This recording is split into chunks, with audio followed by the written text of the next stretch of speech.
Hello everyone, I am Mrs. Nesbitt and we're back today to talk more about eGPUs, Oculink, Thunderbolt, this laptop. What does it all have to do with each other?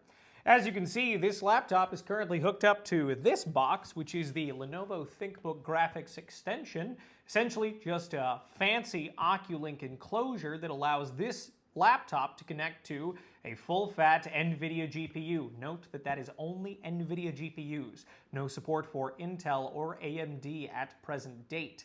Now, we've been able to do this for a little while now with aftermarket adapters such as this one from NFHK and the likes of OS Meta. All we have to do is use a riser like this, which is purely physical, no logic on this board. This is a full-fat 16x slot. It connects to an Oculink 4x connector.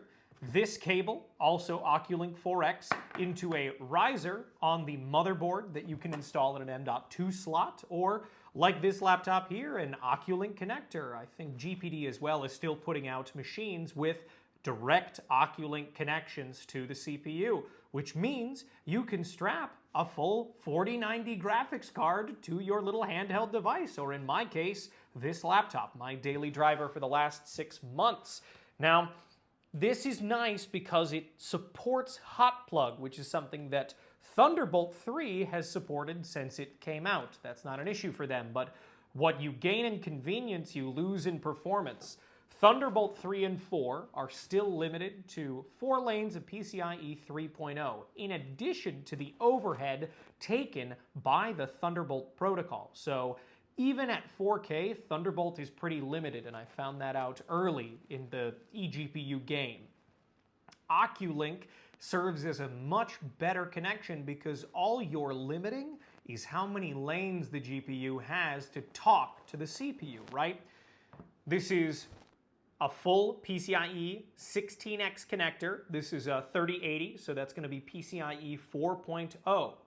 That means that when you connect it at 4x, you are quartering the available bandwidth. However, for games, that is not as important as one might think. What is much more important is the CPU performance of the chosen host device, which is what we're going to focus on today. My daily use case is this laptop goes with me to work, comes home, and then gets docked in this lovely little BookArc ripoff, connected to the TGX, and played upon with my 3440 by 1440 OLED panel from Dell. However, our benchmarks are going to focus on 4K, 1440p, and 1080p, with some ray tracing thrown in there. I've additionally tested some synthetic benches, such as Unigine Superposition, 3D Mark, and I think that's it. Let's get into the data because I want to spend your time wisely. Not to mention I've done about 10 takes and I'm getting tired. So let's start with the first game on our roster, Borderlands 3. I'm going to go right down on the averages. You guys can check out the 5% and 1% lows, or 0.1% lows if labeled appropriately, on your own. I will make comments about these, but let's get through it.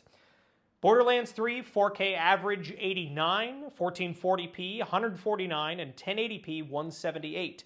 Note that in the 4K test, the 1% lows are considerably lower than the other tests.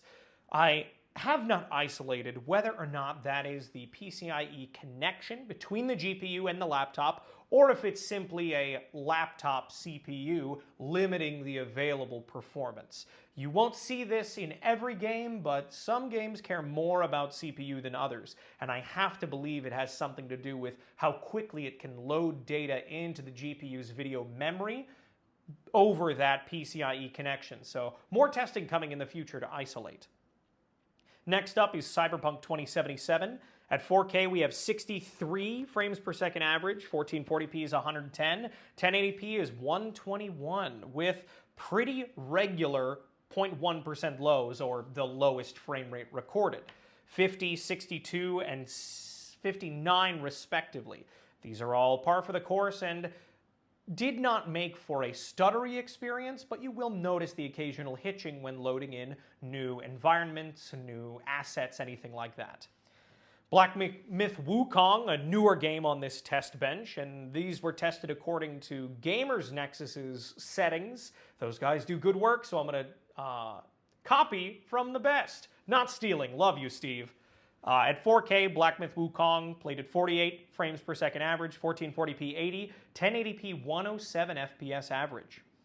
Horizon Zero Dawn, one of my favorites. At 4K, we get 110 FPS average, 1440p 144 FPS average, with 1080p right above it at 147. Something interesting you'll notice about this graph is that the 4K spread looks pretty standard for averages, 5% and 1% lows.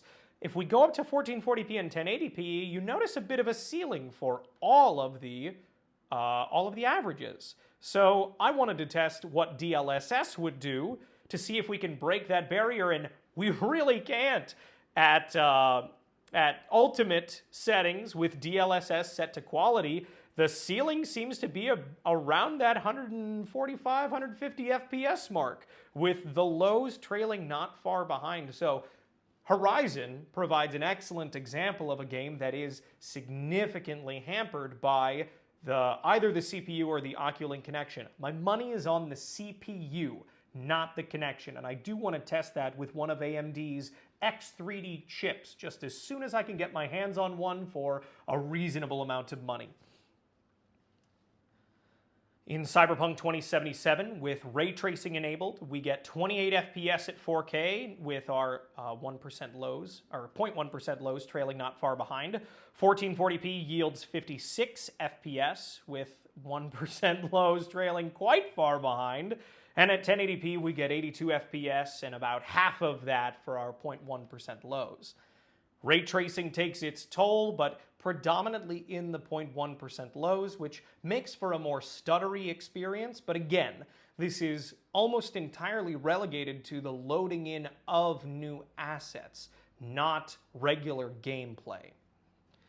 At ray tracing ultra settings, 4K doesn't suffer too much at 27 frames per second average. 1440p is also similar at 51% or 51 FPS average. 1080p, we lower about 10 frames a second to 73 average FPS, but our lows have improved slightly. I have no idea why. Upon retesting, I got the same result, so clearly something is unhappy about the RT medium settings. If we go into the synthetic benchmarks, at 4K optimized in Unigine superposition, we get 159.84 FPS with 0.1% lows of 123.92. 1080p max is 120 average with 96.1%. 720p low nets us 240 frames per second with 136 FPS, 0.1% low. These are nothing to sneeze at, and Unigine superposition isn't indicative of every gaming use case, but provided the game isn't hammering the CPU massively, you will see almost entirely desktop-like performance out of your GPU. 3D Mark Time Spy, here are the scores, not too much to speak on here. These are within about 15% of the best scores of the same GPU on notebookcheck.net. Check those guys out. Wonderful work they do as well. 3D Mark Firestrike scores, Ultra, Extreme, and Standard. And then we have 3D Mark Speedway and Port Royal. These performed at par with the desktop equivalent. The CPU, again, has more to do with your experience than connecting over PCIe.